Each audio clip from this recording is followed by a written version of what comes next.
behind bars and locked out of the lives they once lived. To my beautiful son, I miss you so much.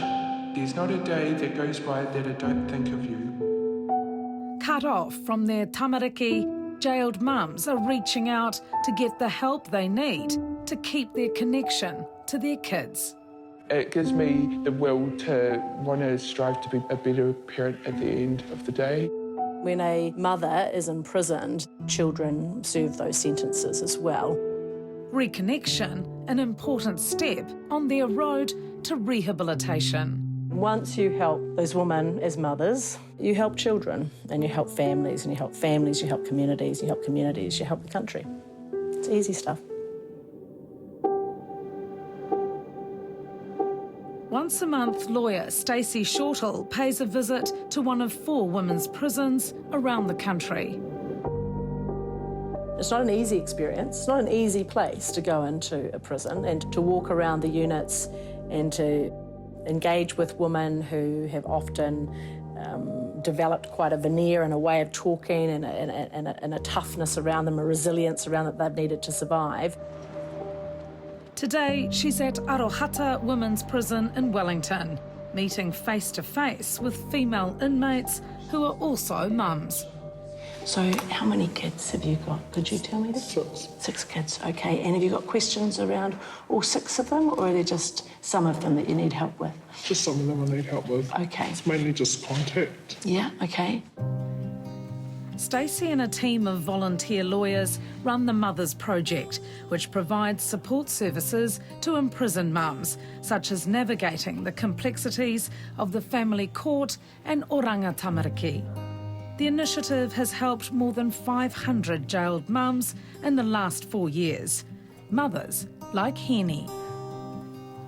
I've always found it hard to ask for help myself, but I've also learned being in here that asking for help is okay, because I've always been this independent woman surviving myself. Henny, which is not her real name, has 2 kids. She served her first sentence at the age of 25. Henny's now 33 and serving her 3rd sentence. And for the sake of her kids, she's determined to make it her last.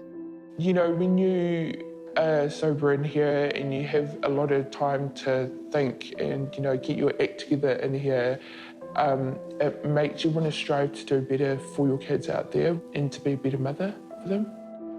For Henny, being locked up meant being kept in the dark about her kids' lives. She had no idea where her 4-year-old son was until Stacey and her team managed to track down his caregivers.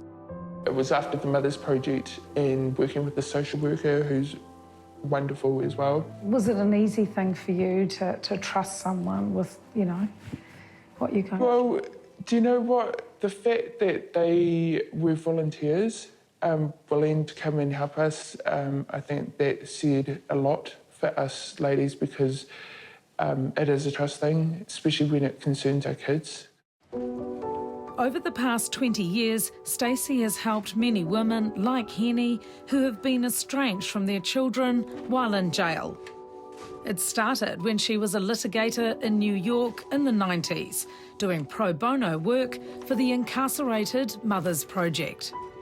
They sent lawyers once a month into the medium security facility, which at that time was based in Manhattan, and they were looking for volunteers. I didn't have any experience whatsoever with dealing with prisoners. I'm not a criminal lawyer, I'm a commercial white-collar lawyer by background, but I thought I could at least turn up, interview a mother, understand what her issues were, and then find someone who could help her. Now back home, she wanted to provide the same support to women here in Aotearoa. A world away from New York, but the struggles are no different.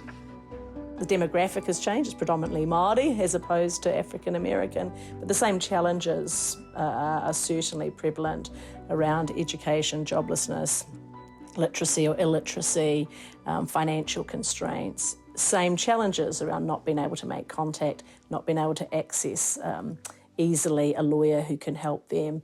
Did you ever think what you saw in New York you'd see here in New Zealand? I didn't expect to see the drug addiction as strong. That was a huge part of what I grappled with in New York, working in some of the prisons there. The extent to which P seems to just be a strong component of these women's experience of life and what may well be part of their exposure when they're released.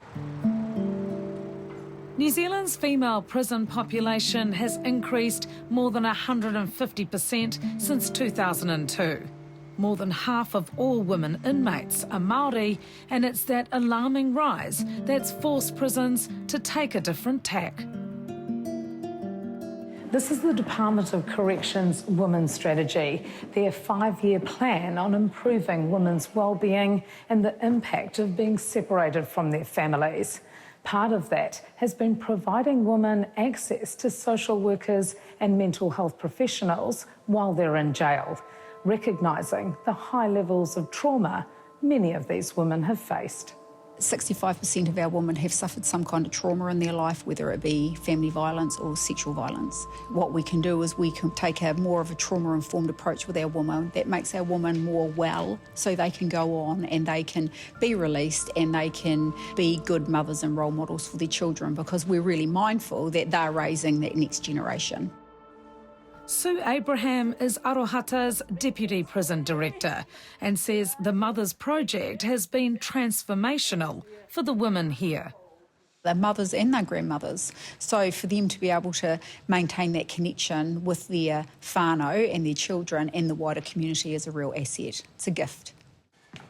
Where previously jailed mums like Henny had little or no contact with their tamariki, the Mothers Project has given them a second chance. They helped me get in touch with the caregivers that are looking after him at the moment for me, and they also printed out photos for me so I can see him every day. So my son, he's 4 years old, gorgeous little boy, quite intelligent, and yeah, love him dearly. Do you miss him while you're in here? Yes, I do. I miss him a lot. Angela Te Rangimarie has missed her kids too. She's just finished serving a 2-year sentence for burglary. What drove me in while I was in prison was my daughter. She sent me a letter and yeah, that letter I used to hang up on my wall and read it every day. Angela's youngest son had been placed in foster care while she was in jail. Through the Mothers Project, the 40-year-old was able to locate and reconnect with him. His real family still loves him. That's the message I wanted to give to him, that I still love him. Doesn't stop when you're in prison? No, most definitely. No, it doesn't. My children hurt as well. Nau hoki te rangatiratanga. Angela's now working with Orongomai Marae Teresa Thompson in a reintegration program that places a strong focus on building whakapapa and whānau links. It's hard to reintegrate on the outside if you don't have that support, and there is a likeliness that they will reoffend because they don't have those support networks. And whānau is crucial to that point of just helping them, supporting them through the process and living back out in the community. We don't want these women to come back into our community and not reoffend. We want them to come back in and have good lives. We want them to contribute. We want them to parent. We want them to, really be part of the success of our country. Stacey Shortall is adamant that our correction system must do better for these women, giving mums like Angela the support they need while in jail to help shape a brighter future when they're released. That was my last chapter. This is a new chapter that I'm making of my life now. I love it where I am, and yes, things will get better.